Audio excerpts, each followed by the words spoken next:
भारत ने किया 80,000 करोड़ का महाडील। चीन के खिलाफ प्रीडेटर ड्रोन और परमाणु पनडुब्बियों से होगी महायुद्ध की तैयारी। क्या भारत और चीन के बीच तनाव अब नए चरण में प्रवेश कर चुका है?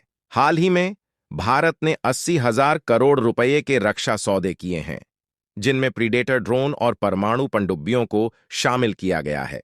क्या यह कदम चीन और पाकिस्तान के खिलाफ एक नए महायुद्ध की तैयारी का संकेत है, या फिर भारत की सुरक्षा को अभूतपूर्व स्तर तक मजबूत करने का प्रयास? चलिए इन रहस्यमयी सौदों की गहराई में उतरते हैं। लेकिन आगे बढ़ने से पहले इस वीडियो को एक लाइक करके चैनल को सब्सक्राइब जरूर कर लीजिए, क्योंकि यह आपके लिए 1 सेकंड का काम है, लेकिन इससे हमें बहुत मोटिवेशन मिलता है। भारत की सुरक्षा तैयारियों को मजबूती देने के लिए हाल ही में प्रधानमंत्री नरेंद्र मोदी की अध्यक्षता में cabinet committee on security (CCS) ने 2 महत्वपूर्ण रक्षा सौदों को मंजूरी दी है। इन सौदों की कुल कीमत है 80,000 करोड़ रुपए। सबसे पहले जानते हैं इन प्रीडेटर ड्रोनों के बारे में, जो भारत की सुरक्षा रणनीति में एक गेम चेंजर साबित होने वाले हैं। 31 प्रीडेटर ड्रोन, 15 सी गार्डियन नौसेना के पास जाएंगे और 8 स्काई गार्डियन ड्रोन भारतीय सेना और वायुसेना के पास होंगे।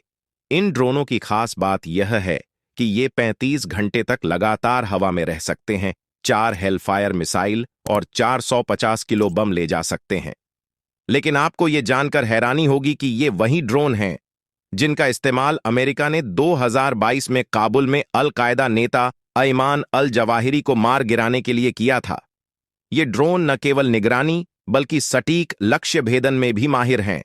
अब सोचिए, अगर इन्हें भारत की सेनाओं के पास तैनात किया जाए तो LAC यानी लाइन ऑफ एक्चुअल कंट्रोल पर चीन के खिलाफ भारत की ताकत कितनी बढ़ जाएगी। भारत ने ये ड्रोन मुख्यतः LAC पर चीन की गतिविधियों पर नजर रखने और जरूरत पड़ने पर त्वरित जवाबी कार्रवाई के लिए खरीदे हैं। ड्रोन से मिलने वाली लंबी रेंज और विस्तृत दृष्टि से भारतीय सेना हर हरकत पर नजर रख सकेगी। साथ ही इनका उपयोग समुद्री सुरक्षा, पनडुब्बी रोधी युद्ध और सीमा पार हमलों के लिए भी किया जाएगा। अगर आप सोच रहे हैं कि भारत ने अचानक इतने महंगे ड्रोन क्यों खरीदे, तो आपको ये जानना होगा कि 2020 में भारतीय नौसेना ने MQ-9BC गार्डियन ड्रोन को 1 साल के लिए किराए पर लिया था। इसका इस्तेमाल हिंद महासागर में निगरानी के लिए किया गया और परिणाम इतने सफल रहे कि भारत ने अब इन ड्रोनों को स्थायी रूप से खरीदने का फैसला किया है। अब बात करते हैं दूसरे बड़े सौदे की, जो है भारत में बनने वाली 2 परमाणु ऊर्जा संचालित पनडुब्बियों का। इन पनडुब्बियों का निर्माण विशाखापट्टनम के शिप बिल्डिंग सेंटर में होगा और इसमें निजी क्षेत्र की प्रमुख company Larsen and Toubro and T भी बड़ी भूमिका निभाएगी। इस सौदे की कुल लागत होगी लगभग 45,000 करोड़ रुपये। परमाणु पनडुब्बियां किसी भी देश की समुद्री ताकत को एक नई ऊंचाई तक ले जाती हैं। ये पनडुब्बियां समुद्र की गहराइयों में लंबी अवधि तक छिपकर दुश्मन की गतिविधियों पर नजर रख सकती हैं और बिना सतह पर आए महीनों तक ऑपरेट कर सकती हैं। इनके पास अत्याधुनिक हथियार और मिसाइलें होती हैं जो दुश्मन के समुद्री ठिकानों पर अचूक हमले कर सकती हैं। इस सौदे में निजी क्षेत्र की भागीदारी बहुत महत्वपूर्ण है। लार्सन एंड टूब्रो जैसी भारतीय कंपनियां अब परमाणु पनडुब्बियों के निर्माण में अपना योगदान दे रही हैं। ये न केवल आत्मनिर्भर भारत अभियान को समर्थन देता है, बल्कि देश की रक्षा उत्पादन क्षमता को भी बड़ा धक्का देता है। यहां ध्यान देने वाली बात यह है कि ये सौदे अमेरिका और भारत के बीच की बढ़ती रक्षा साझेदारी का एक अहम हिस्सा है।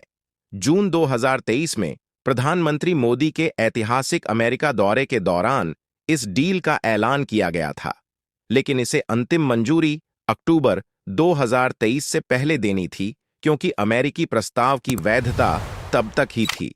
भारत और अमेरिका के बीच यह रक्षा सहयोग सिर्फ एक सौदा नहीं, बल्कि दोनों देशों की रणनीतिक साझेदारी को और मजबूत करने का एक संकेत है।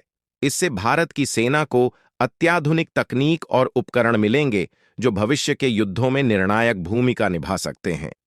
अब सवाल यह उठता है कि भारत के इन बड़े कदमों से उसके पड़ोसी देश, खासकर चीन और पाकिस्तान, कितने चिंतित हैं? क्या यह कदम उनके लिए एक बड़ी चुनौती है? भारत द्वारा प्रीडेटर ड्रोन और परमाणु पनडुब्बियों की खरीद ने न केवल क्षेत्रीय संतुलन को प्रभावित किया है, बल्कि चीन और पाकिस्तान के लिए एक स्पष्ट संदेश भी भेजा है।